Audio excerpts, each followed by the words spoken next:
Nilustay ang iyong yaman, nirestuhan ang iyong dangal, at ngayon ay ipapalit ka sa isang basurang itinuring mong kapatid. Sa gitna ko marangyang selebrasyon, hindi korona, kundi isang malupit na katotohanan ang tatapos sa iyong 10 taong pagtitiis. Handa ka na bang makita ang pagluhod ng mga taong umabuso sa iyong kabutihan? O hahayaan mong tuluyan nilang kuhanin ang huling hininga ng iyong kaligayahan? Ang bawat patak ng luha ay may kapalit na paniningil, isang mapait na paghihiganti, isang matamis na paglaya. Sino nga ba ang tunay na magwawagi kapag ang puso ng isang api ay naging bato na? Stella is just a bank account, Liza. Isang malamig na kasangkapan para manatiling matatag ang kumpanya. Pero ikaw ang buhay ko, ang tanging dahilan kung bakit ako bumabangon sa umaga. Ang tinig na iyon ay galing kay Hector, ang asawa ni Stella sa loob ng 10 taon. Ang lalaking ipinaglaban niya laban sa lahat. Ang lalaking binuo niya mula sa kawalan gamit ang bawat sentimo at pawis ng kanyang pagkatao. Ngunit ang bawat salitang lumalabas sa bibig nito ngayon ay tila mga laslas ng kutsilyo sa gitna ng katahimikan ng gabi.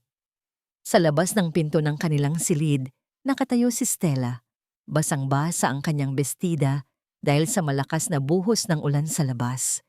Nanginginig ang kanyang mga kamay habang mahigpit na nakahawak sa isang plastic bag na naglalaman ng mainit na sopas at mga gamot. Kanina lamang, tumawag si Hector at sinabing masama ang pakiramdam nito. Kaya kahit pagod mula sa maghapong pagtatrabaho sa kumpanya, nagmadali si Stella.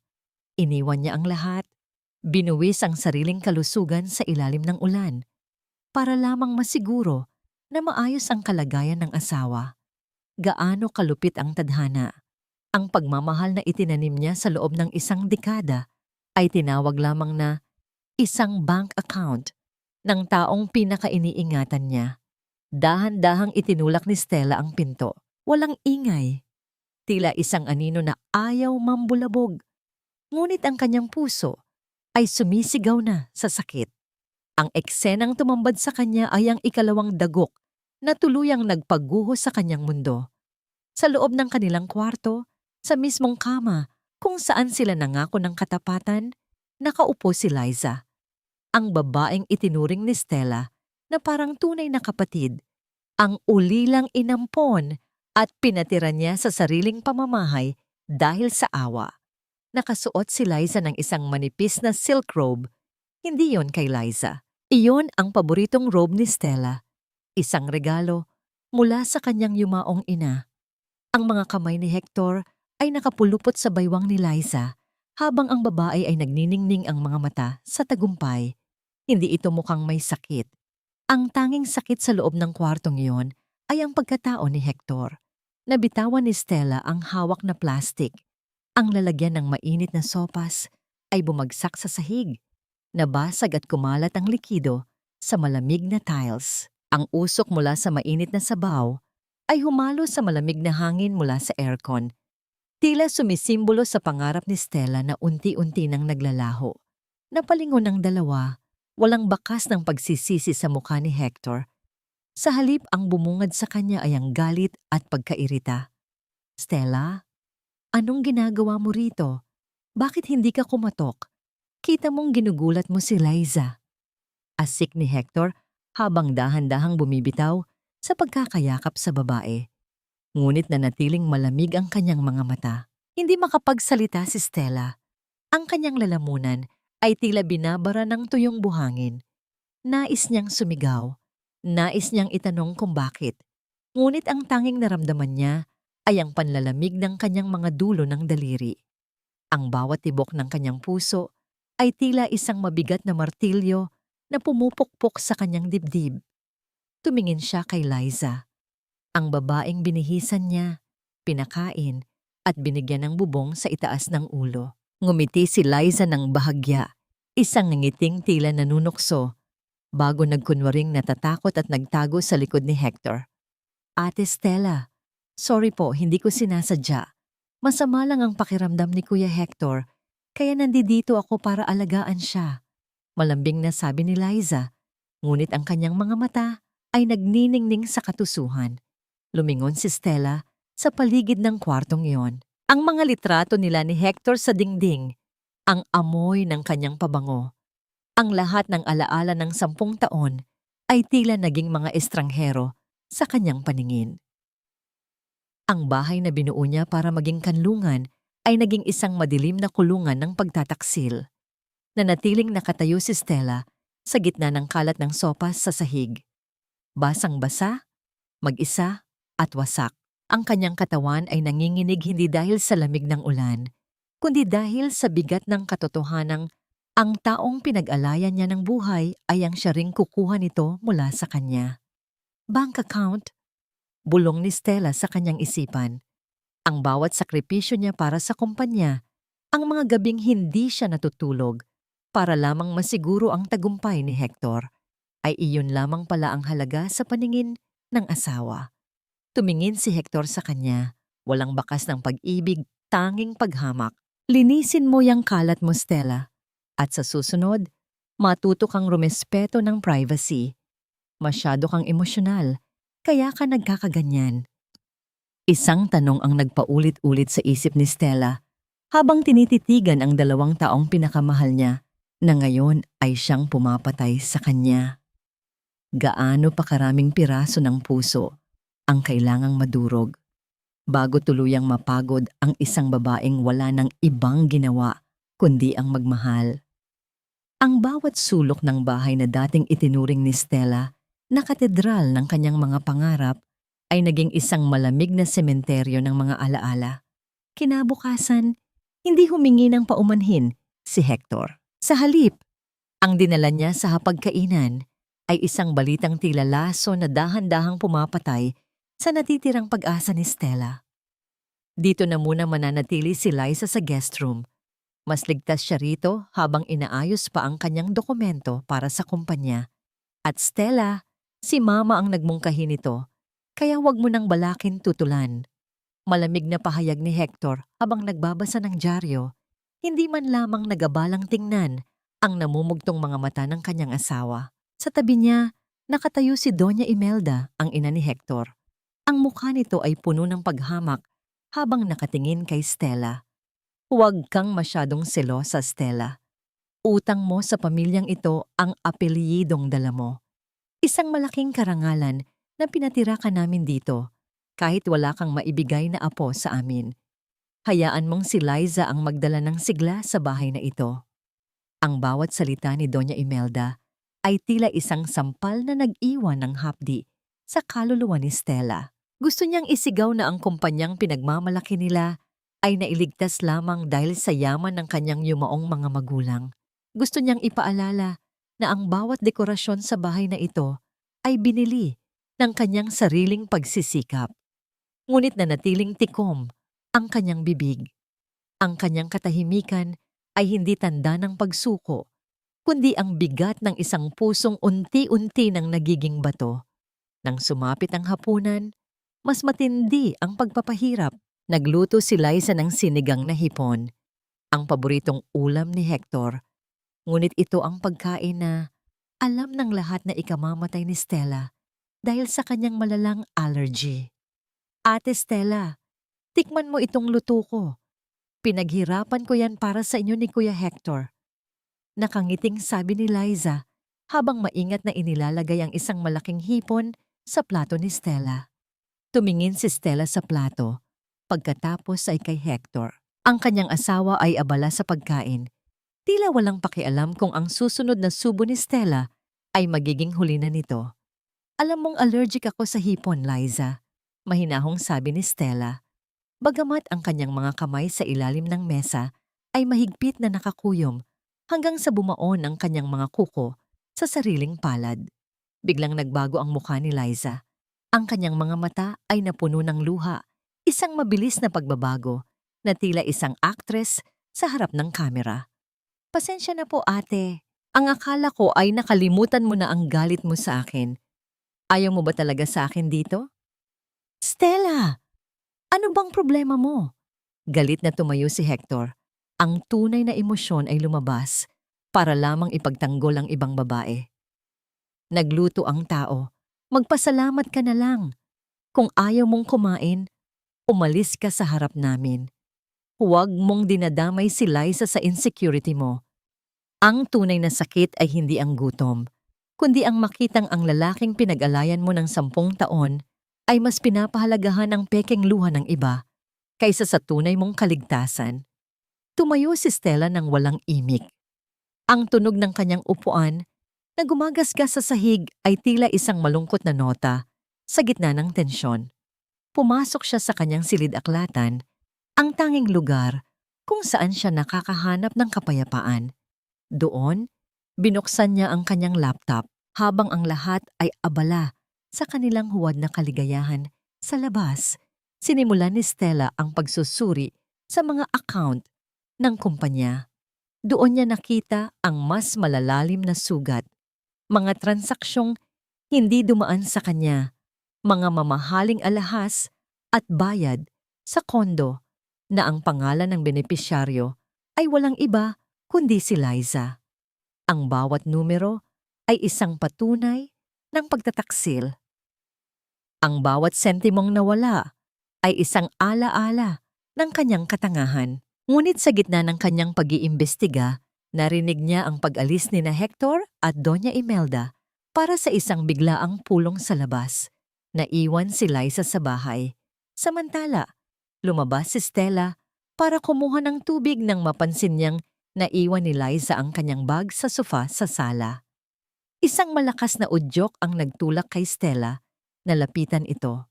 Ang kanyang puso ay tumitibok ng mabilis, tila isang tambol sa gitna ng gabi.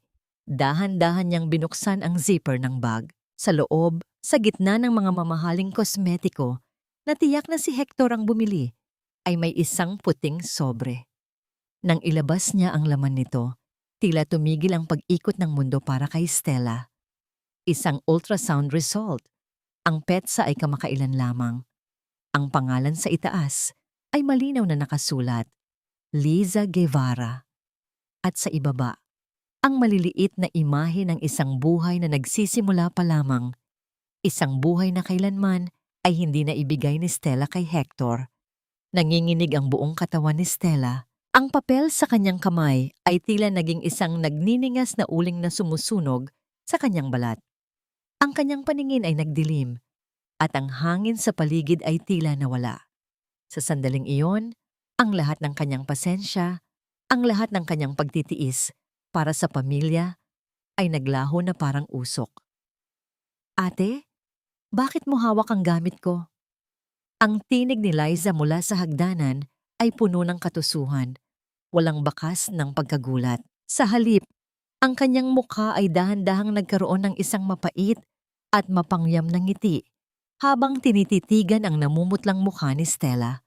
Nakahawak si Liza sa kanyang tiyan, isang kilos na tila nanunukso, bago dahan-dahang lumapit kay Stella. Ngayong alam mo na ang lihim namin, sa tingin mo ba ay may lugar ka pa sa bahay na ito? Ang katahimikan sa pagitan ni Stella at Liza ay tila isang lason na dahan-dahang kumakalat sa buong sala. Ang puting papel na hawak ni Stella ay nanginginig, tila isang tuyong dahon sa gitna ng bagyo. Oo, Stella, isang buhay na magpapatunay na ikaw ay isang tuyot na sanga sa pamilyang ito. Bulong ni Liza. Ang boses nito ay puno ng kamandag habang dahan-dahang kinukuha ang ultrasound result mula sa kamay ni Stella. Huwag kang mag-alala. Kapag wala ka na rito, ako ang magpapatuloy ng pangalang kailanman ay hindi mo kayang panindigan. Hindi nakasagot si Stella. Tumalikod siya at mabilis na lumabas ng bahay. Hindi alintana ang malamig na hangin ng gabi. Ang kanyang mga paa ay tila kusa siyang dinala sa opisina ng kanilang pamilyang abogado, si Attorney Ramos. Sa loob ng tahimik na silid na amoy lumang papel at selyo, isa pang katotohanan ang naghihintay na lalong dumurog sa kanyang pagkatao. I'm sorry, Stella, but I have to be honest with you. Panimula ng abogado habang inilalatag ang mga dokumento sa mesa. Ang trust fund na iniwan ng mga magulang mo para sa iyong magiging mga anak. Kalahati nito ay wala na. Inilipat ni Hector ang pondo sa isang shell company, 6 na buwan na ang nakalilipas. Ginamit niya ang iyong pirmang palsipikado. Ang bawat salita ni Attorney Ramos ay tila isang mabigat na batong bumabagsak sa dibdib ni Stella. Hindi lamang ang kanyang puso ang ninakaw ni Hector, kundi pati na rin ang huling alaala at proteksyon na iniwan ng kanyang yumaong mga magulang. Ang utang na loob na dapat sana ay ibalik ni Hector dahil sa pagligtas ni Stella sa kanyang karera ay binalot ng sakim at panlilinlang. Paglabas ni Stella sa opisina ng abogado, tumuloy siya sa kumpanya. Madilim na ang gusali. Tanging ang mga ilaw sa hallway ang nagbibigay ng malungkot na liwanag. Pumasok siya sa kanyang sariling opisina at doon, sa gitna ng kadiliman, ay tuluyan na siyang bumigay. Napasandal siya sa malamig na pader. Ang kanyang mga hikbi ay walang tunog, ngunit ang bawat pagyugyog ng kanyang balikat ay nagpapakita ng hindi masukat na pighati. Isang dahan-dahang pagbukas ng pinto ang nagpalingon sa kanya. Ang anino ng isang lalaki ay tumayo sa may pintuan. Si Maki iyon, ang kanyang tahimik na kawani na laging nasa gilid lamang, tila isang bantay na walang kibo. Hindi nagsalita si Maki. Hindi siya nagtanong kung bakit umiiyak ang kanyang boss. Dahan-dahan siyang lumapit at inilapag ang isang baso ng mainit na tubig sa mesa. Mula sa kanyang bulsa, inilabas niya ang isang malinis na panyo at iniabot ito kay Stella. Hindi kailangang magsalita ng mga bituin para malaman nating gabi na. Ma'am Stella, malalim na sabi ni Maki, ang kanyang boses ay tila isang haplos sa sugatang puso ng babae. Nandito ako, hindi dahil trabaho ko ito, kundi dahil alam kong hindi mo na kayang pasanin ang lahat ng ito ng mag-isa. Ito ang golden moment sa gitna ng kanyang kalungutan. Sa loob ng 10 taon, laging si Stella ang nag-aalaga. Laging si Stella ang nagbibigay. Ngunit sa sandaling ito, sa gitna ng kanyang pagkawasak, isang estranghero ang nag-alok ng balikat na walang hinihinging kapalit. Napatingin si Stella sa mga mata ni Maki at doon niya nakita ang isang bagay na matagal nang nawala kay Hector, ang katapatan. Maki, bakit mo ito ginagawa? Tanong ni Stella. Ang kanyang boses ay paos at basag. Lumapit pa ng kaunti si Maki, ang kanyang mukha ay seryoso, ngunit puno ng malasakit. Dahil ang tatay niyo ang dahilan kung bakit nakapagtapos ako ng pag-aaral. Ang pamilya niyo ang nagbigay ng dangal sa amin nang itaboy kami ng lahat. Utang ko ang buhay ko sa inyo at hindi ko papayagang bastusin lang nila ang nag-iisang anak ng taong tumulong sa akin. Inilabas ni Maki ang isang makapal na brown envelope mula sa kanyang bag. Inilapag niya ito sa harap ni Stella. Lahat ng transaksyong ginawa ni Hector, lahat ng lihim na pagkikita nila ni Liza at ang tunay na pagkatao ng babaeng yon. Nandidiyan lahat. Dahan-dahang binuksan ni Stella ang sobre.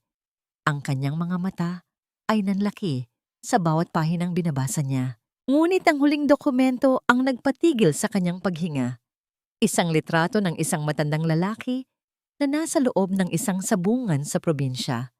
Ang lalaki ay buhay na buhay. Malayo sa kwento ni Liza na siya ay isang ulilang wala ng matakbuhan. Sabi ni Liza, patay na ang mga magulang niya. Sabi niya, wala na siyang matitirhan, kaya kailangan niya ng tulong ko. Bulong ni Stella, ang kanyang galit ay unti-unti nang humahalili sa kanyang lungkot. Lahat ng luha niya ay scripted, Ma'am Stella. Ang tatay niya ay isang sugarol na binabayaran ni Hector buwan-buwan para manatiling tahimik sa probinsya. Paliwanag ni Maki, ang kanyang mga mata ay nagniningning sa determinasyon. Plano nila ito, matagal na. Napatayo si Stella, ang panyo ni Maki ay mahigpit niyang hinawakan.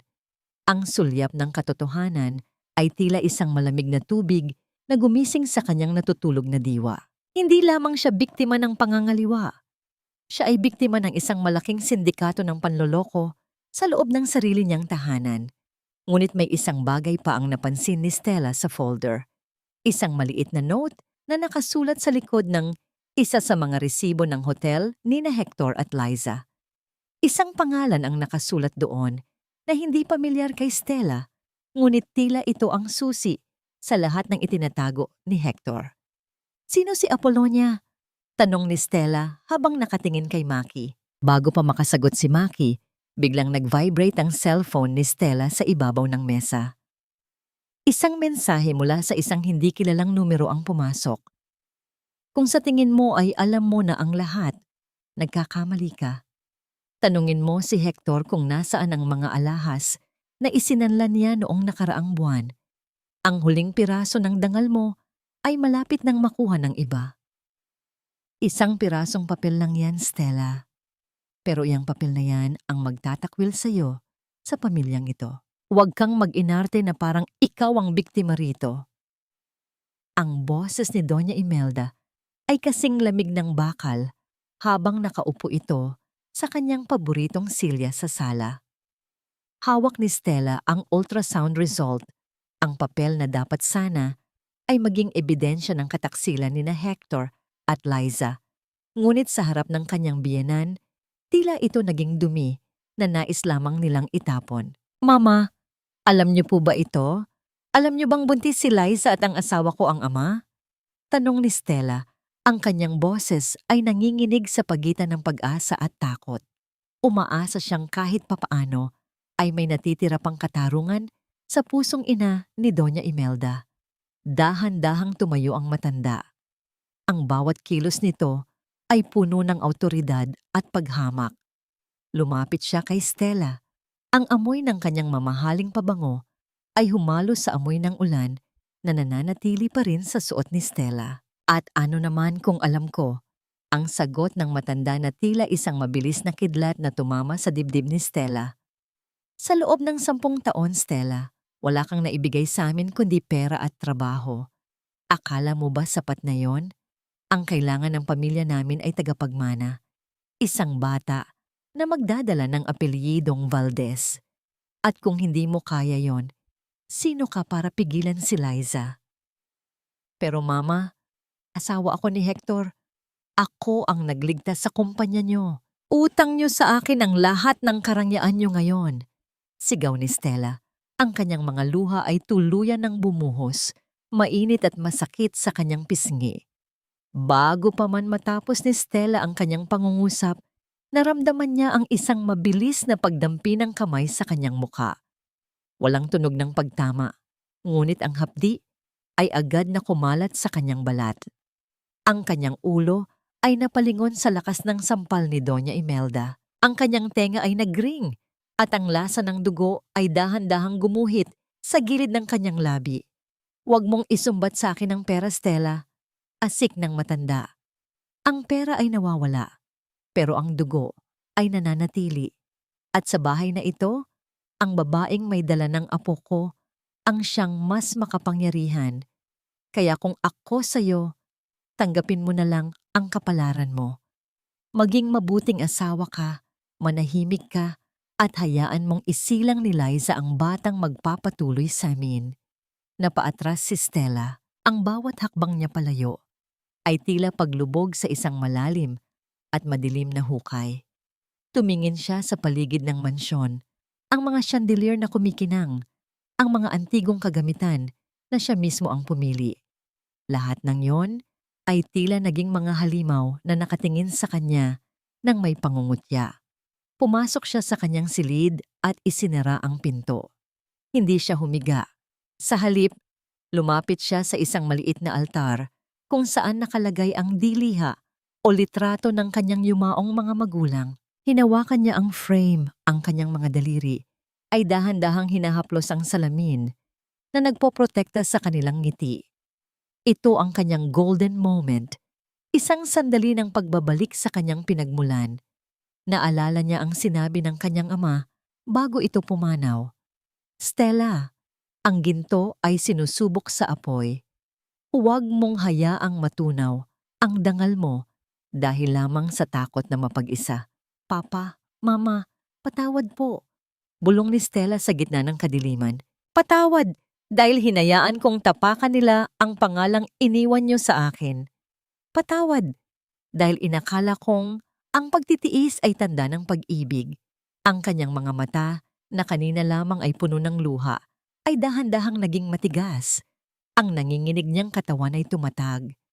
Kinuha niya ang folder na ibinigay ni Maki at muling binasa ang pangalan ni Apollonia.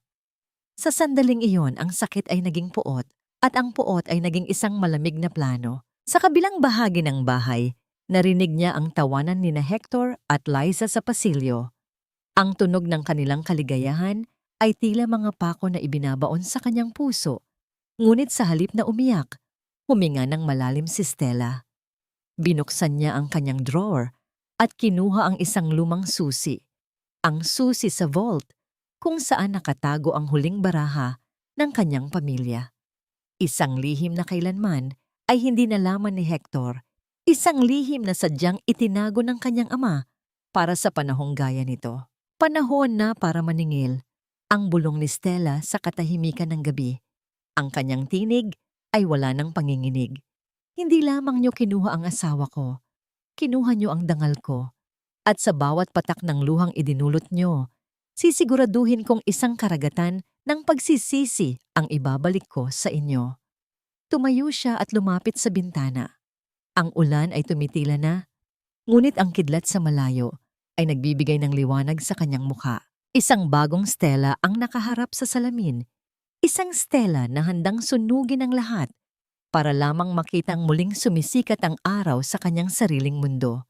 Ngunit bago pa man siya makahakbang, isang tunog ng pagkatok ang narinig niya sa kanyang bintana. Hindi sa pinto, kundi sa bintana. Nang buksan niya ang kurtina, nakita niya si Maki na nakatayo sa labas, basang-basa, at may hawak na isang itim na recorder. Ang kanyang mukha ay puno ng tensyon. "Ma'am Stella, kailangan niyo itong marinig."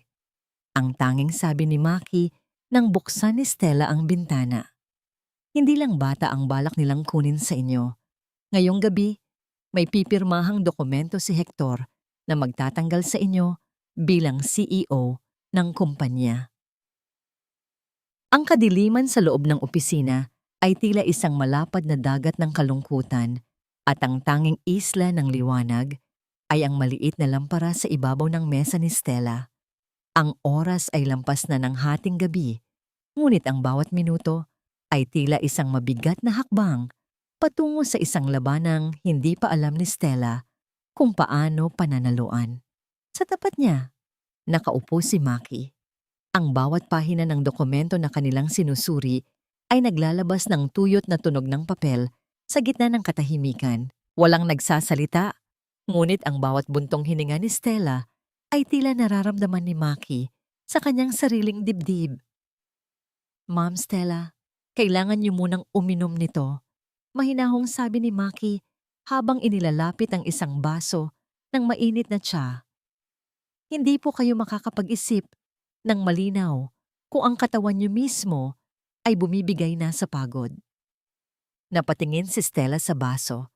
Pagkatapos ay sa lalaking nasa harap niya. Sa gitna ng bagyo ng pagtataksil ng kanyang asawa at biyenan, bakit ang isang taong itinuturing niyang empleyado lamang ang nananatili sa kanyang tabi? "Bakit, Maki?" tanong ni Stella. Ang kanyang boses ay tila isang marupok na sinulid. "Bakit mo itinataya ang trabaho mo, ang seguridad mo, para lang sa isang babaeng winawasak na ng sarili niyang pamilya?" Ibinaba ni Maki ang hawak niyang panulat. Ang kanyang mga mata, na laging seryoso, ay dahan-dahang lumambot. "Ma'am, noong bata pa ako nawalan kami ng lahat. Ang tatay ko ay biktima ng maling paratang at ang bahay namin ay malapit ng hatakin ng bangko. Wala kaming matakbuhan, pero ang tatay niyo, si Don Roberto, hindi siya nagdalawang isip na tulungan kami. Binayaran niya ang utang namin at binigyan niya ng dangal ang tatay ko sa pamamagitan ng trabaho." Tumigil sandali si Maki, tila tinitimbang ang bawat salita. "Sabi ni Don Roberto sa akin noon, Maki, ang tunay na kayamanan ay hindi nasa bangko, kundi nasa mga taong pinoprotektahan mo. Kaya noong pumasok ako sa kumpanyang ito, Ang pangako ko ay hindi para sa kumpanya, kundi para sa inyo. Kayo ang huling alaala ng taong nagligtas sa pamilya ko. Ang pag-amin na yon ay tila isang mainit na kumot na bumalot sa nanginginig na puso ni Stella. Sa mundong puno ng sakim, ang utang na loob ni Maki ay tila isang hiyas na nagniningning sa putikan. Sa unang pagkakataon, matapos ang mahabang panahon, naramdaman ni Stella na hindi siya nag-iisa. Ito ang kanilang golden moment, isang sandali kung saan ang pagitan ng boss at empleyado ay naglaho at ang natira na lamang ay dalawang kaluluwang nagkakaintindihan sa gitna ng dilim. Nakita ni Stella ang pagod sa mga mata ni Maki, ang pawis sa kanyang noo, at ang determinasyong hindi matatawaran. Salamat, Maki, bulong ni Stella. Dahan-dahan niyang inabot ang kamay ni Maki na nasa ibabaw ng mesa. Isang simpleng pagdampi ng mga daliri, ngunit ang kuryente ng tiwala at pasasalamat ay gumuhit sa kanilang dalawa. Salamat, dahil pinapaalala mo sa akin na may kabutihan pa sa mundo. Ngumiti ng bahagya si Maki, isang nangiting hindi nakakarating sa labi, ngunit puno ng katapatan. Gagawin natin ito, ma'am. Hindi nila makukuha ang kumpanya. Hindi nila makukuha ang dangal nyo. Ipinagpatuloy nila ang pagtatrabaho. Ang bawat ebidensya ng pagnanakaw ni Hector ay maingat nilang inayos. Ang bawat maling pirma ay kanilang itinala. Sa bawat segundong lumilipas, ang takot ni Stella ay dahan-dahang napapalitan ng isang malamig na determinasyon. Dahil sa sobrang lamig ng aircon, hindi napansin ni Stella na nanginginig na ang kanyang balikat. Nang mapansin ito ni Maki, hindi siya nagatubili. Tumayo siya, kinuha ang kanyang sariling suot na itim na jacket at maingat na ipinatong ito sa mga balikat ni Stella. Sa sandaling iyon, ang amoy ng pabango ni Maki, isang amoy ng malinis na hangin at katapatan, ay bumalot kay Stella.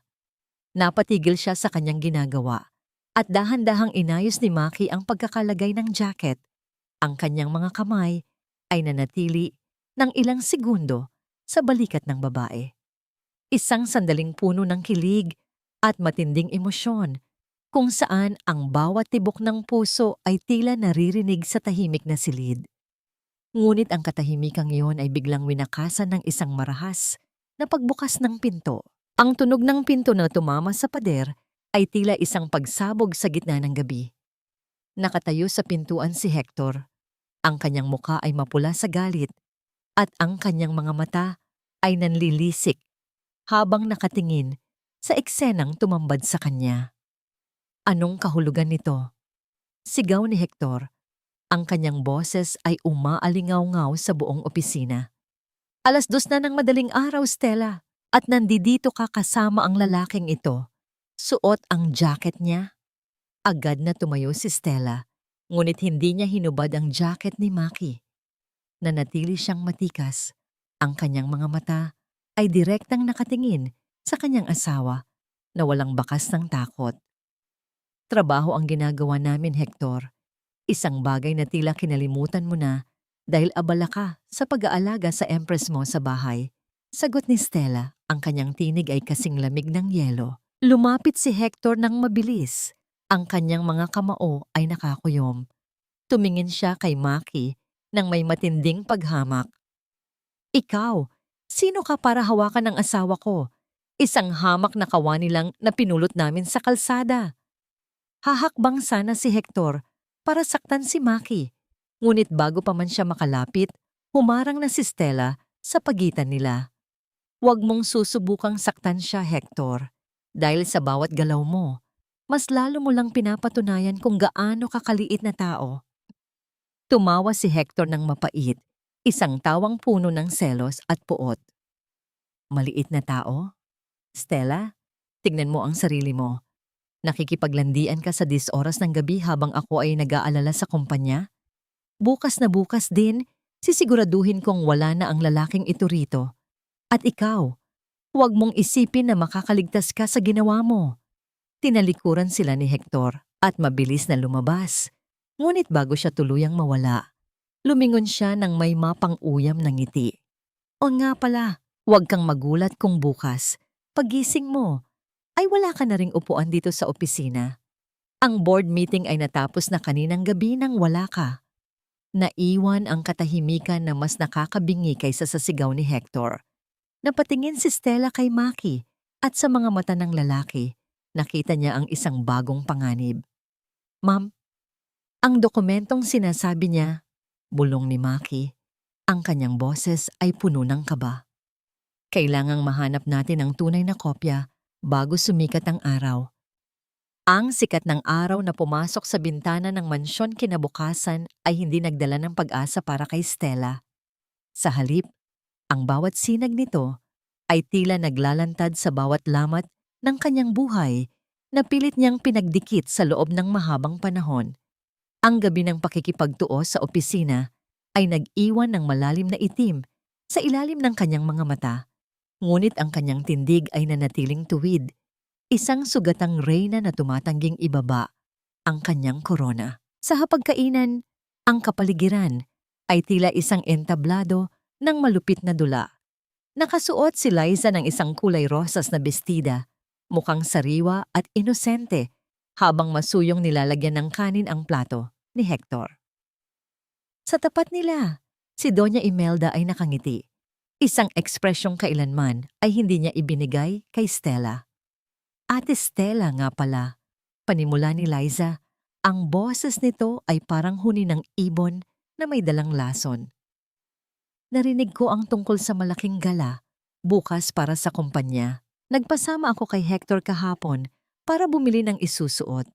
Sana ay hindi ka magalit, pero ang napili ko ay katulad halos ng disenyo ng isusuot mo. Ang sabi kasi ni Hector, mas bagay daw sa akin ang ganoong tabas dahil mas bata ang balat ko. Tumigil ang pagsubo ni Hector at tumingin kay Stella. Tila naghihintay ng pagsabog, ng galit o ng selos. Ngunit uminom lamang si Stella ng tubig. Ang kanyang muka ay kasing kinis ng porselana at walang bakas ng emosyon. Ayos lang, Liza. Mahinahong sagot ni Stella. Ang damit ay tela lamang. Ang nagdadala nito ay ang dangal ng taong may suot. Kung sa tingin mo ay kaya mong dalhin ang disenyo ko, sige lang. Isang karangalan ang maging inspirasyon ng isang gaya mo. Napatigil si Liza. Ang kanyang nangiti ay sandaling naging matigas. Hindi niya inaasahan ang ganoong katatag na sagot. Inaasahan niyang maglulupasay sa inggit si Stella, ngunit ang katahimikan ng asawa ni Hector ay mas nakakabaliw kaysa sa anumang sigaw. Ito ang golden moment ni Stella sa umagang iyon. Sa gitna ng pang-uuyam, pinili niyang hindi bumaba sa level ng kanyang kaaway. Napansin niya ang isang butil ng kanin na nahulog sa mamahaling tablecloth na galing pa sa kumpanya ng kanyang pamilya. Dahan-dahan niya itong pinulot gamit ang tissue. Tila sumisimbolo sa paglilinis niya ng kalat sa kanyang buhay. Stella, huwag kang masyadong kampante. Singit ni Doña Imelda, ang kanyang mga mata ay nanlilisik. Bukas sa gala, hindi lang damit ang pag-uusapan. Doon opisyal na ipakikilala si Liza bilang bagong mukha ng ating mga charity projects. At pagkatapos niyon, alam mo na kung saan ka lulugar. Hindi sumagot si Stella. Tumayo siya ng dahan-dahan. Tapos na akong kumain. Hector, magkita na lang tayo sa opisina. Marami pa tayong dapat tapusin, lalo na ang mga dokumentong sinasabi mong inaprubahan ng board. Pag-alis ni Stella, agad siyang dinala ni Maki sa isang maliit na coffee shop malayo sa kumpanya. Doon, inilabas ni Maki ang isang tablet. Ma'am, nahanap ko na ang kinaroroonan ng tatay ni Liza. Bulong ni Maki. Hindi lang siya buhay, Ma'am Stella. Galit siya kay Liza dahil ninakawan siya nito bago tumakas patungong Maynila. Ang lahat ng kwento niya tungkol sa pagiging ulila ay isang malaking kasinungalingan para makuha ang tiwala niyo at ang pera ni Sir Hector. Naramdaman ni Stella ang pagkirot ng kanyang puso. Hindi dahil sa galit, kundi dahil sa labis na panghihinayang sa kabutihang ipinakita niya sa isang ahas.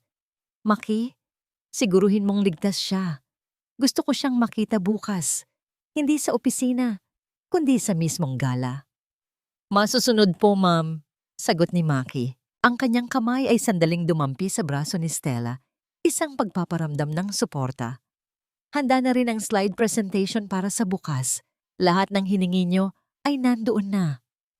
Bumalik si Stella sa mansyon ng hapon ding iyon para kunin ang kanyang mga huling gamit. Habang naglalakad siya sa hallway, narinig niya si Liza na may kausap sa telepono sa loob ng silid ni Hector. Ano? Bakit tumatawag ka pa? Patay ka na sa kwento ko, di ba? Huwag kang mag-alala. Kapag nakuha ko na ang huling pirma ni Hector sa transfer of shares, padadadalhan kita ng barya. Pero huwag kang magpapakita rito. Asik ni Liza sa kabilang linya bago marahas na ibaba ang telepono. Napahawak si Stella sa pader. Ang bawat salitang narinig niya ay tila isang kumpirmasyon ng lahat ng hinala niya. Si Liza ay hindi lamang isang babaeng nang agaw ng asawa. Isa siyang mersenaryo na ang tanging layunin ay ubusin ang yaman ng pamilya Valdez at itapon silang lahat kapag wala nang mapapala. Pumasok si Stella sa kanyang silid at hinarap ang kanyang salamin. Kinuha niya ang isang kulay itim na bestida, hindi ang katulad ng kay Liza, kundi ang isang espesyal na tahi na itinago niya para sa isang okasyong hindi niya akalaing darating. Isang bestida ng pagluluksa para sa kanyang kasal at pagdiriwang para sa kanyang muling pagsilang. Eksaktong 6:00 ng gabi nang tumunog ang kanyang cellphone, isang unknown number. Hello? Sagot ni Stella. Ang boses sa kabilang linya ay paos, tila boses ng isang matandang lalaking maraming pinagdaanan. Si Stella ba ito? Ang asawa ni Hector? Ako ang tatay ni Liza. Kailangan mong malaman ang totoo bago mahuli ang lahat. Hindi lang pera ang ninakaw niya. May mas malalim pang dahilan kung bakit niya pinupuntirya ang asawa mo. Bago pa makapagtanong si Stella, naputol ang linya. Ang tanging narinig na lang niya ay ang tunog ng hangin sa kabilang panig. Napatingin si Stella sa labas ng bintana, kung saan ang langit ay nagiging kulay ube at kahel. Isang senyales na ang bukas ay magdadala ng isang unos na walang sinuman sa pamilya Valdez ang handang harapin. Ang kumpanya ay hindi isang palaruan, Hector. At ang kasal natin ay hindi isang kontrata na maaari mong punit-punitin lang kapag nakakita ka ng bago. Ang boses ni Stella ay hindi sumigaw, ngunit umalingaw-ngaw yon sa buong bulwagan ng marangyang ballroom. Sa paligid, ang mga chandelier ay nagbibigay ng nakasisilaw na liwanag na tumatama sa mga mamahaling hiyas ng mga panauhin. Amoy ng mamahaling pabango at alak ang bumabalot sa hangin, ngunit para kay Stella, ang tanging nalalasahan niya ay ang pait ng 10 taong panloloko. Nakatayo si Hector sa gitna ng entablado. Hawak ang kamay ni Liza na suot ang puting bestidang halos kamukha ng kay Stella. Akala ni Hector ay ito na ang kanyang gabi. Ang gabing opisyal niyang ipapakilala ang bagong muka ng kumpanya at dahan-dahang itatabi si Stella sa anino. Ngunit ang bawat mata sa ballroom ay hindi nakatingin sa kanila ng may paghanga, kundi may pagkasuklam. Sa malaking screen sa likuran nila, ang video na dapat sana ay nagpapakita ng mga tagumpay ng kumpanya ay napalitan ng isang madilim na katotohanan. Ang mga litrato ni na Hector at Liza sa mga lihim nilang tagpuan, ang mga dokumentong nagpapatunay ng paglilipat ng pera sa tatay ni Liza, at ang recording ng usapan ni Liza kung paano niya uubusin ang yaman ng mga Valdez ay malinaw na nakita at narinig ng lahat. Ang bawat tibok ng puso ni Stella ay tila isang tambol na nagbibigay ng lakas sa bawat hakbang niya paakyat sa entablado. Ang kanyang mga kamay ay malamig. Ang kanyang dibdib ay tila may nakadagan na mabigat na bato. Ngunit sa kanyang mga mata ay nagniningning ang apoy ng isang babaeng wala nang takot mawala ang lahat. Ito ang kanyang golden moment. Tumingin siya sa screen, pagkatapos ay sa kanyang asawa. Nakita niya ang pamumutla ni Hector, ang panginginig ng mga labi nito, at ang pagkawala ng kanyang yabang. Sa tabi nito, si Liza ay tila isang basang sisiw na pilit nagtatago sa likod ni Hector. Ang kanyang maskara ng pagiging inosente ay tuluyan ng nadurog sa harap ng publiko. Stella, anong kalokohan ito? Nauutal na tanong ni Hector. Ang boses niya ay basag at puno ng takot. Hindi siya sinagot ni Stella. Sa halip, kinuha ni Stella ang isang baso ng pulang alak mula sa dumaang waiter. Sa gitna ng nakabibinging katahimikan ng mga panauhin, dahan-dahan siyang lumapit kay Liza. Ang bawat segundo ay tila tumigil. Ang mga mata ni Stella ay nakatitig sa puting bestida ni Liza. Ang bestidang pilit nitong ginaya para agawin ang kanyang posisyon. Sa isang mabilis ngunit eleganteng galaw, ibinuhos ni Stella ang pulang alak sa dibdib ni Liza. Ang likido ay dahan-dahang gumuhit sa puting tela, tila isang sariwang sugat na nagpapakita ng tunay na kulay ng kanilang pagtataksil. Walang sigaw, walang sabunutan, tanging ang tunog ng alak na tumatulo sa sahig ang narinig sa buong silid. Ang puti ay para sa mga malinis ang puso. Liza, mahinahong sabi ni Stella, ang kanyang tinig ay kasing talim ng labaha. Bagay sa iyo ang pula, kulay ng dugo, kulay ng nakaw, at kulay ng laso na ipinakain mo sa pamilyang ito. Napasinghap ang mga tao. Si Doña Imelda na nasa harapang upuan ay napahawak sa kanyang dibdib. Ang kanyang muka ay naging abo sa kahihiyan. Si Hector ay hindi makagalaw, tila nanigas sa kanyang kinatatayuan habang pinapanood ang kanyang asawa na muling binabawi ang dangal na tinangka nilang kuhanin. Tumingin si Stella sa mga panauhin. Ang kanyang tindig ay tuwid at puno ng awtoridad. Ang gabing ito ay pagdiriwang ng kumpanya, ngunit ito rin ang gabi ng aking paglaya. Hector Valdez, mula sa sandaling ito, hindi mo na ako asawa at hindi mo na rin ako kasosyo. Ang bawat sentimong ninakaw mo, bawat pirma na pinalsipika mo ay sasagutin mo sa batas. Bumaba si Stella sa entablado sa gitna ng bulungan ng mga tao. Ang bawat hakbang niya palayo ay tila pagtatanggal ng isang mabigat na kadena. Sa dulo ng ballroom, nakita niya si Maki. Nakatayo ang lalaki. Seryoso ang muka ngunit may bakas ng paghanga at pag-aalala sa kanyang mga mata. Tumango si Maki, isang tahimik na senyales na ang lahat ay handa na para sa susunod na hakbang. Ngunit bago pa man makalabas si Stella, isang boses ang pumigil sa kanya mula sa likuran. Isang boses na puno ng desperasyon at galit. Akala mo ba ay tapos na ito, Stella? Sigaw ni Hector. Ang kanyang mukha ay balot na ng puot. Wala kang mapupuntahan. Ang kumpanyang ito ay sa akin.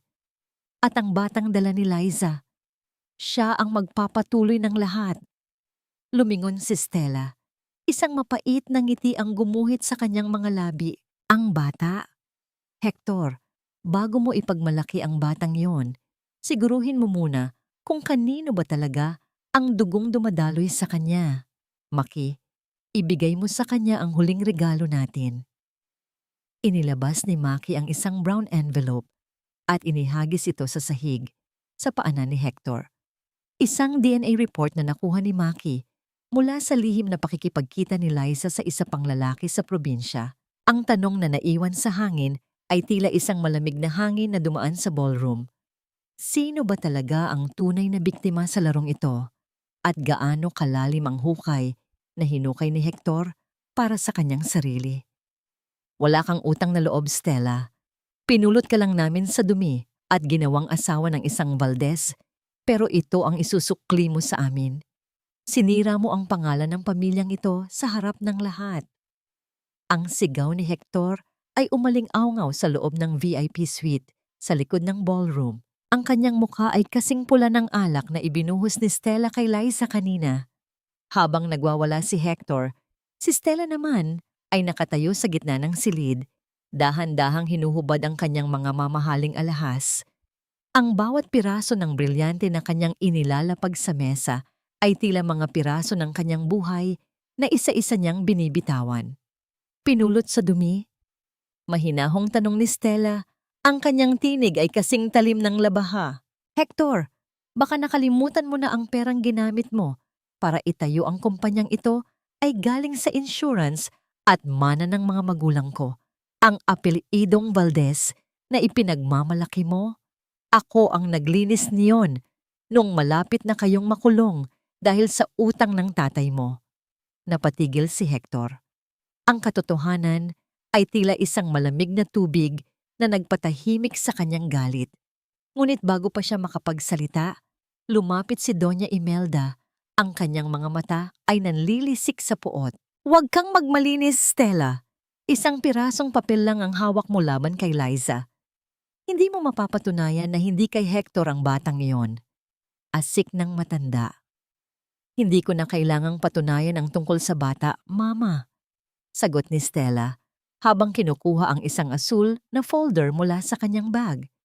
Dahil habang abala kayo sa pagpaplano kung paano ako tatanggalin sa kumpanya, abala naman ako sa pakikipag-ugnayan sa National Bureau of Investigation. Inilapag ni Stella ang isang dokumento sa ibabaw ng mesa.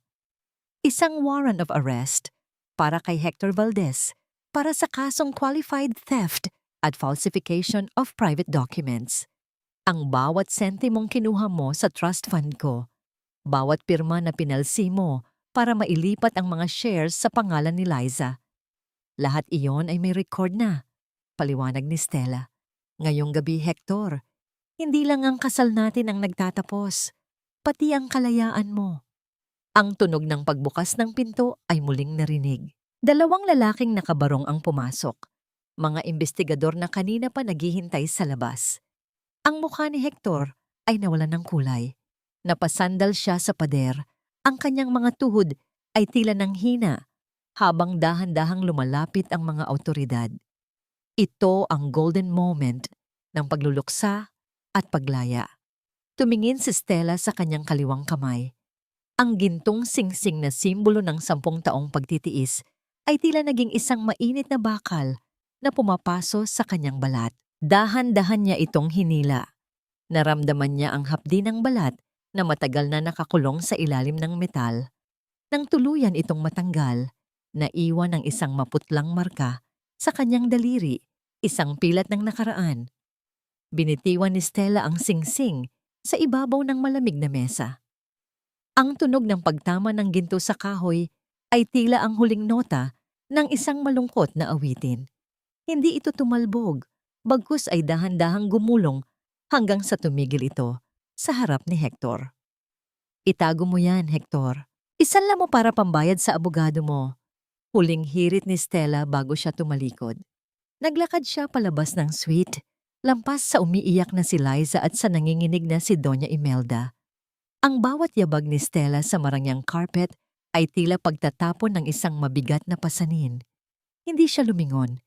Hindi niya hinayaan ang sarili na maawa sa mga taong kailanman ay hindi naawa sa kanya. Pagdating niya sa malaking gate ng hotel, ang ulan ay dahan-dahan ng tumitila. Ang hangin ay amoy basa na lupa at kalayaan. Sa dulo ng driveway, nakita niya ang isang pamilyar na sasakyan.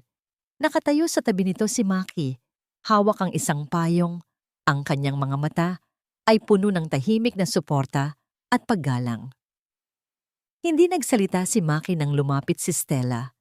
Binuksan niya ang pinto ng sasakyan at tila binabasa ang bawat emosyon sa mukha ng kanyang boss, ngayong malaya na itong babae. Tapos na, Maki, bulong ni Stella habang sumasakay sa loob. Hindi pa po, Ma'am Stella, sagot ni Maki habang isinasara ang pinto. Ngayon pa lang po magsisimula ang tunay na buhay niyo. Habang dahan-dahang umaandar ang sasakyan palayo sa hotel, tiningnan ni Stella ang kanyang refleksyon sa bintana. Ang babaeng nakikita niya ay hindi na ang sugatang asawa, kundi isang mandirigmang handa ng harapin ang bukas. Ngunit sa kabila ng tagumpay, may isang kurot pa rin sa kanyang dibdib, isang kurot ng takot. Saan nga ba dadalhin ng tadhana ang isang babaeng sa loob ng 10 taon ay nakalimutan na kung paano mabuhay para sa sarili? At sino ang misteryosong Apollonia na patuloy na nagpapadala ng mga mensahe sa kanya. Ang kalayaan pala ay hindi kasing tamis ng iniisip ko. Minsan, ang lasa nito ay parang abo, mapait, tuyo, at nag-iiwan ng bakas ng sunog na pangarap. Ito ang tanging naisip ni Stella habang nakatitig siya sa maliit na bintana ng kanyang bagong tinitirhan. Malayo ito sa marangyang mansyon ng mga Valdez. Wala rito ang mga dambuhalang chandelier, ang mga mamahaling carpet, o ang mga katulong na naghihintay sa bawat kumpas ng kanyang daliri.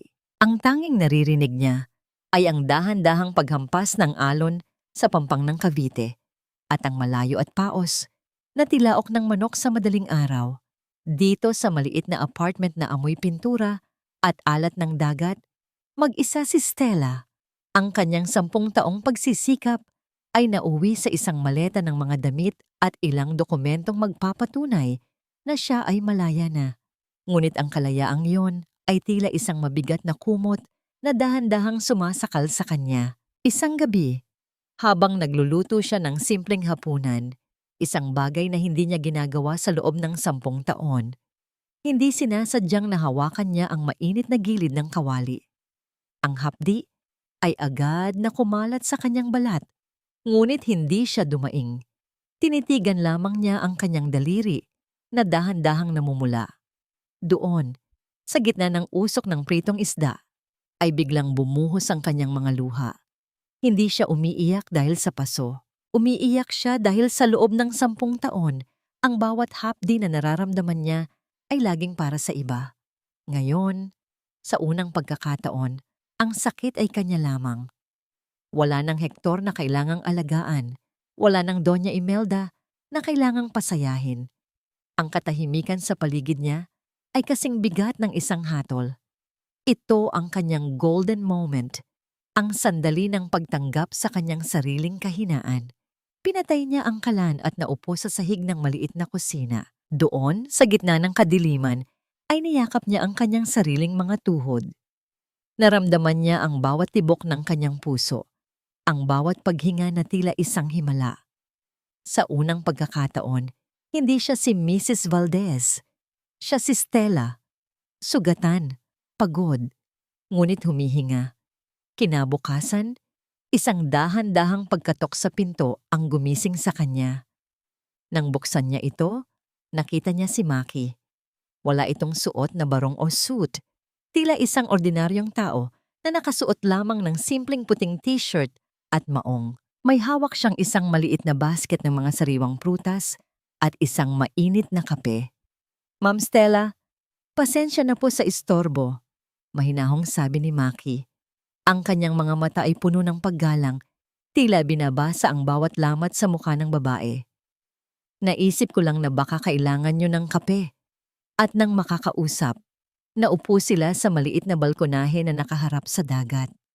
Ang hangin ay humahaplos sa buhok ni Stella at ang init ng kape sa kanyang mga kamay ay tila nagbibigay ng bagong buhay. "Maki, bakit nandito ka pa rin?"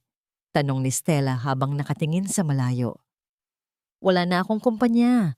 Wala na akong posisyon. Hindi mo na kailangang magsilbi sa akin." Dahan-dahang ibinaba ni Maki ang kanyang baso. "Ma'am, sabi ko naman sa inyo, ang utang na loob ko ay hindi sa kumpanya. Ito ay sa inyo.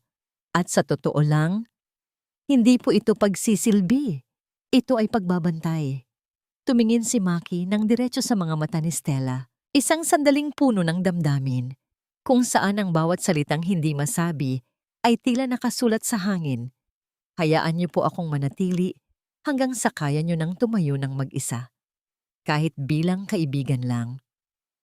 Isang maliit na ngiti ang sumilay sa mga labi ni Stella, ang unang tunay na ngiti sa loob ng maraming taon. "Salamat, Maki. Pero kailangan kong malaman, nahanap mo ba kung sino ang nagpapadala ng mga mensahe?" Ang mukha ni Maki ay biglang naging seryoso. Inilabas niya ang kanyang cellphone at ipinakita ang isang lumang litrato na nakuha niya mula sa isang pribadong investigador. Isang litrato ng isang babaeng kamukhang-kamukha ni Stella noong kabataan niya, ngunit may suot na uniforme ng nurse. Si Apollonia ay hindi lang basta estranghero, ma'am, bulong ni Maki. Siya ang nurse na nag-alaga sa tatay ni Hector bago ito mamatay. At ayon sa record, may isang lihim na testamento ang matandang Valdez na tanging si Apollonia lang ang nakakaalam. Isang testamentong maaaring magpabagsak sa lahat ng natitirang yaman ni na Hector at Doña Imelda. Napatigil si Stella sa pag-inom ng kape. Ang misteryo ay tila isang dambuhalang alon na muling humahatak sa kanya pabalik sa gulo.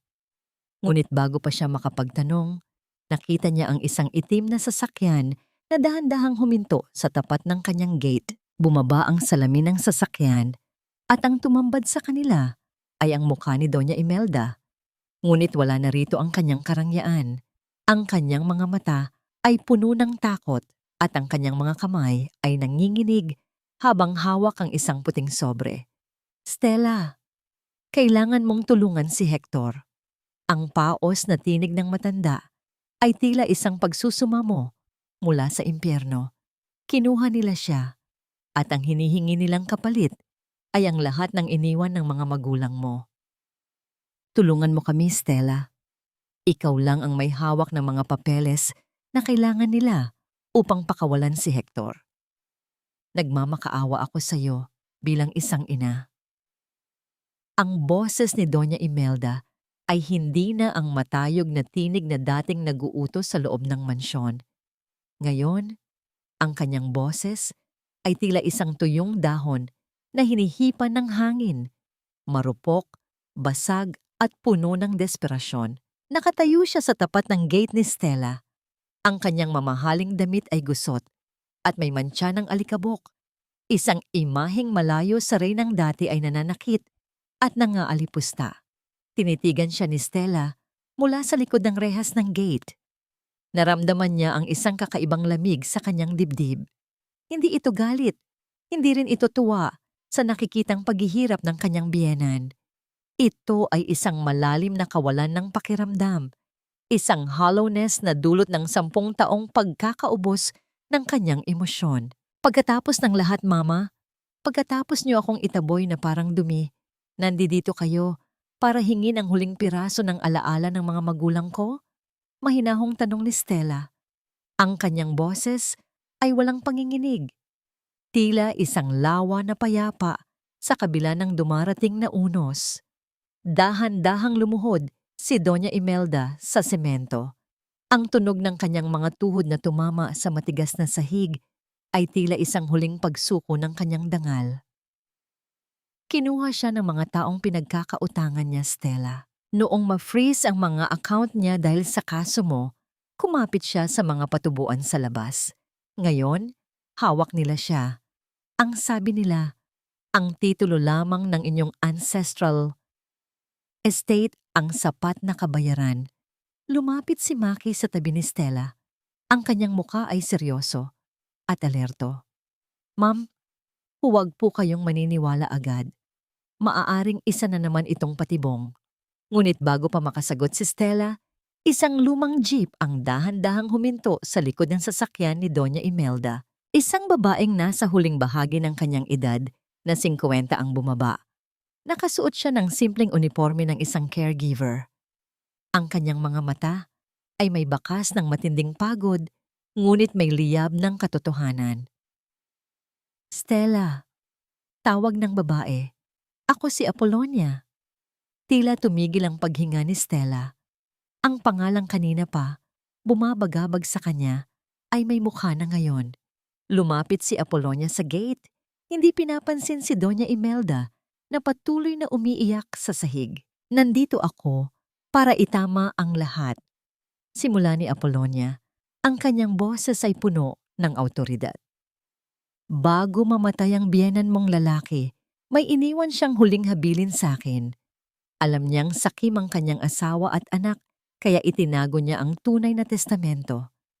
Stella, hindi mo kailangang ibigay ang inyong lupain para iligtas si Hector. Dahil sa katotohanan, ang lahat ng pag-aari ng mga Valdez, pati ang mansyong tinitirhan nila, ay nakapangalan na sa iyo noon pa man bilang kabayaran sa lahat ng tulong ng pamilya mo. Napatingin si Doña Imelda kay Apolonia. Ang kanyang mga mata ay nanlaki sa gulat at takot. Nagsisinungaling ka. Wala kaming alam sa ganyang testamento. Dahil alam ng matandang Valdez na uubusin niyo lang ang lahat. Sagot ni Apolonia habang may kinukuha sa kanyang bag na isang luma at selyadong sobre. Ang tanging kondisyon ay ibibigay ko lang ito kay Stella kapag napatunayan niyang handa na siyang iwan ang pamilyang ito. Ito ang golden moment ni Stella, ang sandali kung saan ang lahat ng piraso ng puzzle ay nabuo. Ang kanyang pagtitiis sa loob ng 10 taon ay hindi pala nasayang dahil ang taong pinakarerespeto niya sa pamilya Valdez, ang kanyang yumaong biyenang lalaki, ay nakakita sa kanyang halaga. Dahan-dahang kinuha ni Stella ang sobre. Naramdaman niya ang bigat ng papel.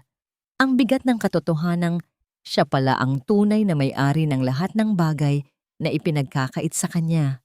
Tumingin siya kay Maki at nakita niya ang isang maliit na tango mula sa lalaki. Isang senyales ng pagsuporta. Ngunit ang katahimikan ay muling bumasag nang tumunog ang cellphone ni Doña Imelda na nakalapag sa semento. Isang video call. Nang sagutin ito, ang tumambad sa screen ay ang mukha ni Hector. Siya ay nakatali sa isang upuan. Ang kanyang mukha ay puno ng pasa at dugo. Sa likod niya, isang pamilyar na boses ang narinig. Isang boses na puno ng halakhak at katusuhan. "Hi, Ate Stella! Surprise!" Ang boses ni Liza. Ang kamera ay lumingon at ipinakita si Liza na humihitit ng sigarilyo. Walang bakas ng pagiging buntis o pagiging inosente. "Ang ganda ng drama niyo dyan, no? Pero pasensya na.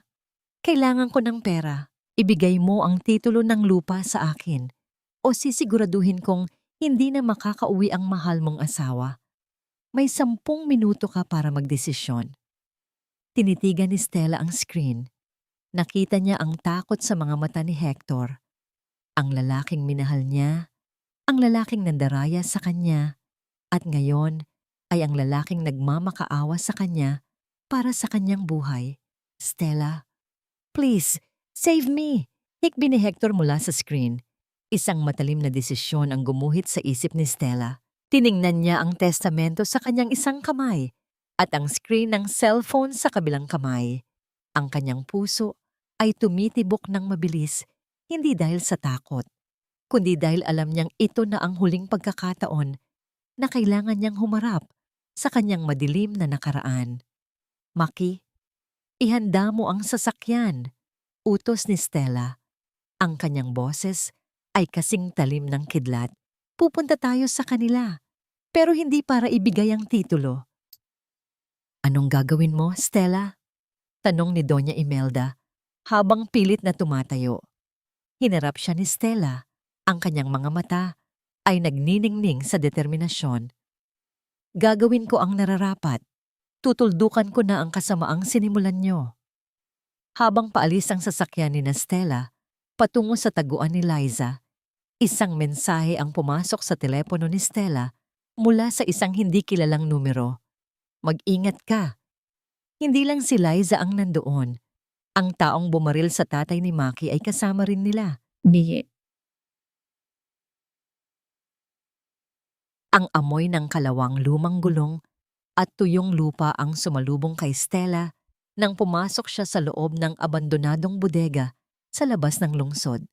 Ang bawat yabag ng kanyang sapatos sa semento ay tila isang malungkot na kampana na nagbabadya ng katapusan. Sa kabila ng dilim, nanatiling matikas ang kanyang tindig. Sa likuran niya, tila isang aninong hindi humihiwalay si Maki. Ang kanyang mga mata ay matalas na nagmamasid sa bawat sulok. "Nandito na ako, Liza. Pakawalan mo na si Hector." Ang boses ni Stella ay mahinhin, ngunit puno ng awtoridad na hindi matitibag. Isang matunog na halakhak ang pumunit sa katahimikan. Mula sa likod ng isang tumpok ng mga kahoy, lumabas si Liza. Wala na ang kanyang maskara ng pagiging inosente. Ang kanyang buhok ay magulo. Ang kanyang mga mata ay nanlilisik sa sakim. at hawak niya ang isang matalim na patalim na malapit sa leeg ni Hector. Si Hector naman, na nakatali sa isang upuan, ay tila isang basang sisiw. Nanginginig, umiiyak, at pilit na humihingi ng tulong sa asawang dati ay hinahamak niya. Ang bilis mo talaga, Ate Stella. Pero nasaan ang titulo? Nasaan ang mga papeles? Asik ni Liza habang lalong idinidiin ang patalim sa balat ni Hector. Isang manipis na guhit ng pula ang lumitaw, ngunit walang tunog ng paghihirap ang lumabas kay Stella. Ang kanyang puso ay tila naging bato na sa harap ng lalaking ito. Narito ang lahat, Liza, sabi ni Stella habang itataas ang sobre mula kay Apollonia. Ngunit bago ko ibigay ito, gusto kong marinig mula sa'yo. Bakit? Bakit kailangan mong gawin ang lahat ng ito? Binigyan kita ng tahanan. Itinuring kitang kapatid. Kapatid? Tumawa muli si Liza isang tawang puno ng pait. Pinagmukha mo akong kawawa, Stella. Lagi kang nasa itaas. Laging ikaw ang perpekto. Gusto kong makita kang bumagsak. Gusto kong kunin ang lahat ng sayo dahil iyon ang nararapat sa akin. At si Hector, isang tanga na madaling bulahin. Ginamit ko lang siya para makuha ang yaman niyo. Narinig ni Hector ang lahat. Ang kanyang mga luha ay mas lalong bumuhos. Ang babaeng akala niya ay nagmamahal sa kanya ay turing lamang pala sa kanya ay isang kasangkapan. Ito ang kanyang karma. Ang malamig na katotohanan na ang tunay na nagmamahal sa kanya ay ang babaeng binaliwala niya.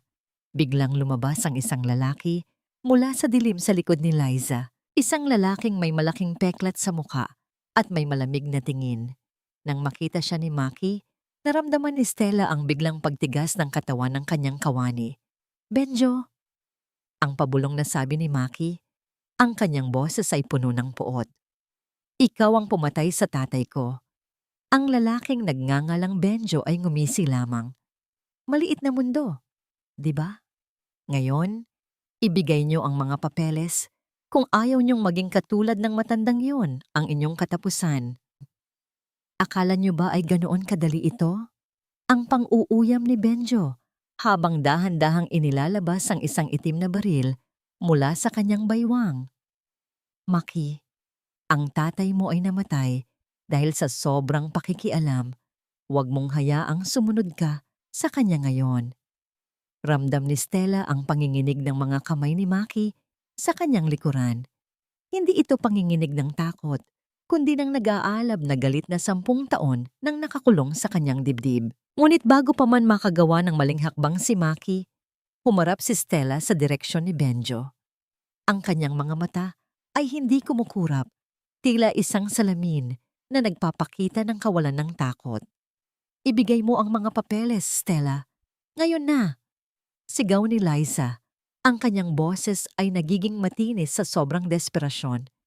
Gusto ko ang lahat. Ang mansyon, ang shares, ang perang ninakaw ni Hector. Lahat iyan ay kailangan kong makuha. Dahan-dahang itinaas ni Stella ang sobre. Ang bawat galaw niya ay tila isang dula na pinag-isipang mabuti. Liza, ang sabi mo ay gusto mo ang yaman ng mga Valdez? Narito ang lahat. Ngunit ang hindi mo alam, ang yamang ito ay may kasamang sumpa. Ang bawat sentimong nakuha ni na Hector at Doña Imelda ay galing sa dumi. Ang kumpanyang gusto mong hawakan ay nakabaon sa utang na hindi mo kayang bayaran. Napatigil si Liza. Ang kanyang pagkakahawak sa patalim ay dahan-dahang lumuwag. Sa sandaling iyon, tumingin si Stella kay Hector. Ang kanyang dating asawa ay nakatitig sa kanya. Mga matang puno ng pagsisisi, lungkot at matinding kahihiyan. Isang tahimik na paghingi ng tawad ang nababasa ni Stella sa mga luhang dumadaloy sa maruming mukha ni Hector. Ito ang golden moment ng pagtutuos. Tumingin si Stella kay Benjo, pagkatapos ay kay Liza. Hindi niyo makukuha ang gusto niyo dahil ang sobreng ito ay hindi naglalaman ng mga titulo. Ano? Ang sabay na sigaw ni na Liza at Benjo. Dahan-dahang binuksan ni Stella ang sobre at inilabas ang laman. Hindi ito mga papeles ng lupa, kundi mga warrant of arrest para kay Benjo dahil sa pagpatay sa ama ni Maki at mga ebidensya ng sabuatan ni Liza at Benjo sa pagkidnap kay Hector. Ang tunay na testamento ay nasa kamay na ng mga awtoridad. Pahayag ni Stella, ang kanyang tinig ay kasing tibay ng bakal.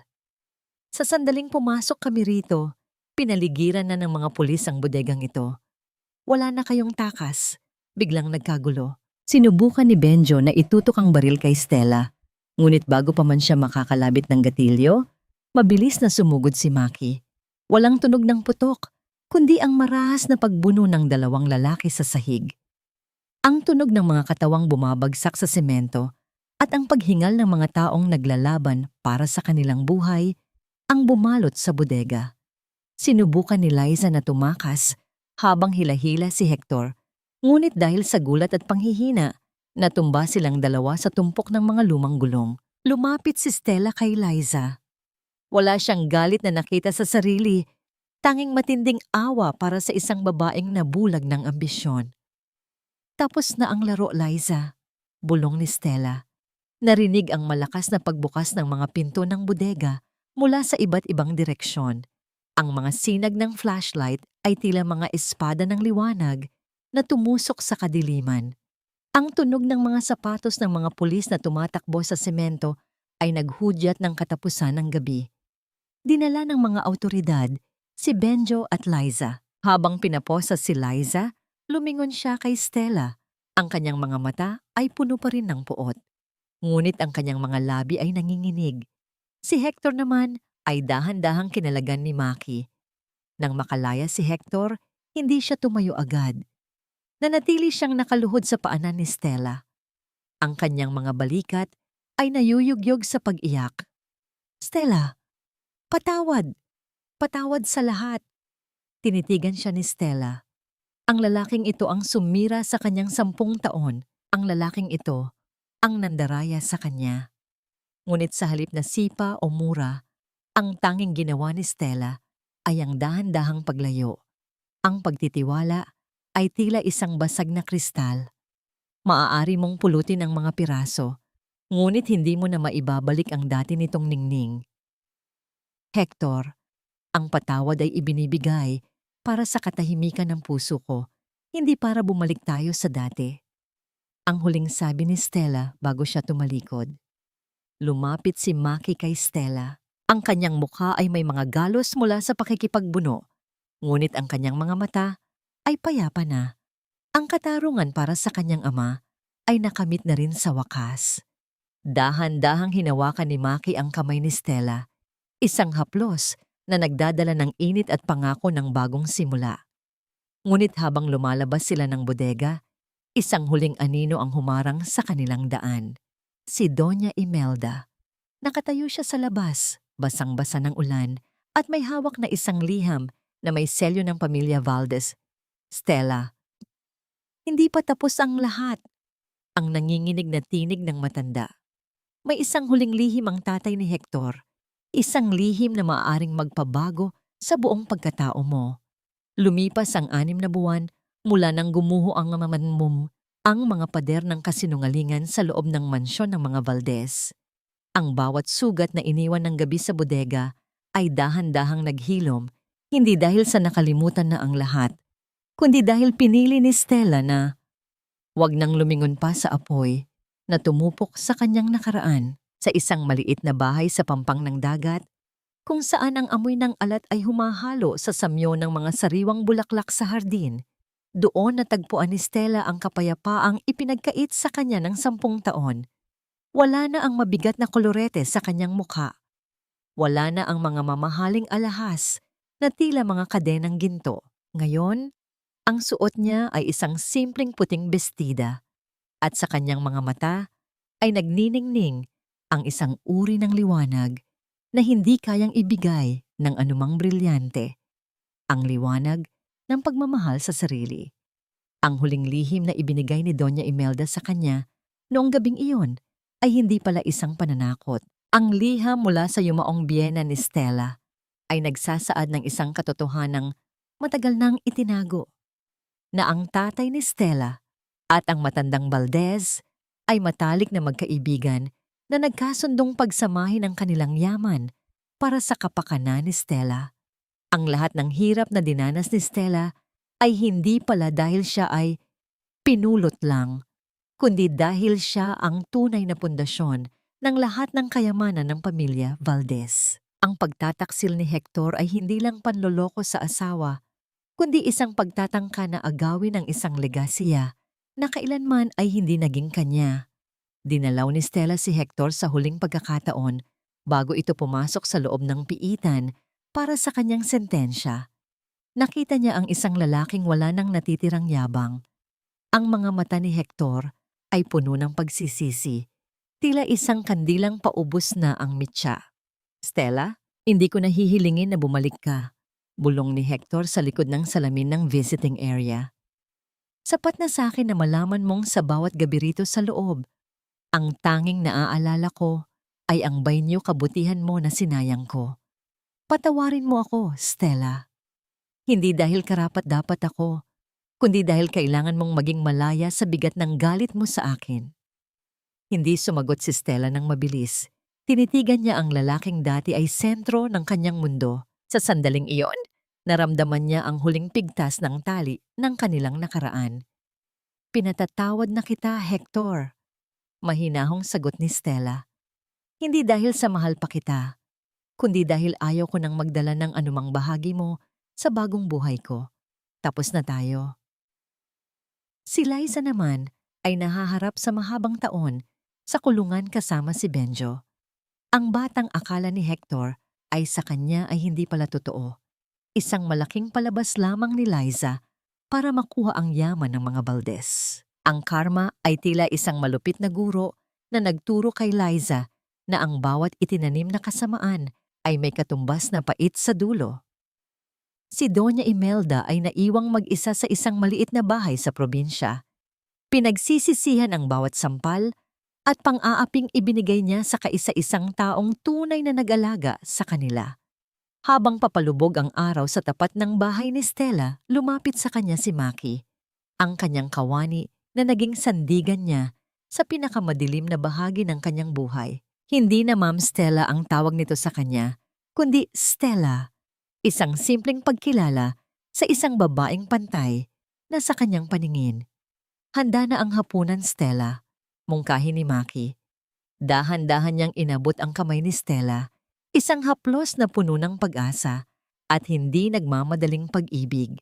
Walang mga salitang mahal kita dahil ang bawat kilos ni Maki sa mga nagdaang buwan ay sapat na para maramdaman ni Stella ang katapatan na hindi niya nakita kay Hector. Napasandal si Stella sa balikat ni Maki habang pinagmamasdan ang paghalik ng langit sa dagat.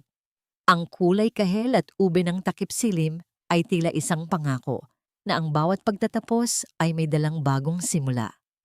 Maki, salamat, bulong ni Stella. Salamat dahil tinuruan mo akong makita na ang halaga ko ay hindi nakadepende sa kung sino ang kasama ko, kundi sa kung sino ako kapag mag-isa na ako. Ngumiti si Maki, isang nangiting kasing init ng sikat ng araw.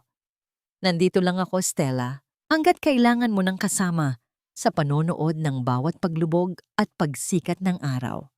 Ang kwento ni Stella ay hindi nagtatapos sa paghihiganti. Nagtatapos ito sa paghilom. Sa bawat patak ng luha na ibinuhos niya noong mga nakaraang taon, isang bagong bulaklak ng katatagan ang sumibol sa kanyang puso. Ang tunay na tagumpay ay hindi ang makitang naghihirap ang mga kaaway, kundi ang makita ang sarili na muling nakakangiti, malaya at punong-puno ng pag-asa. Dahil sa huli, ang pag-ibig na pinakamahalaga ay ang pag-ibig na ibinibigay natin sa ating sarili matapos nating mapagtagumpayan ang pinakamalakas na bagyo ng buhay. Ang giyera ay tapos na at si Stella ay sa wakas ay nakauwi na sa kanyang tunay na tahanan, ang sarili niyang puso.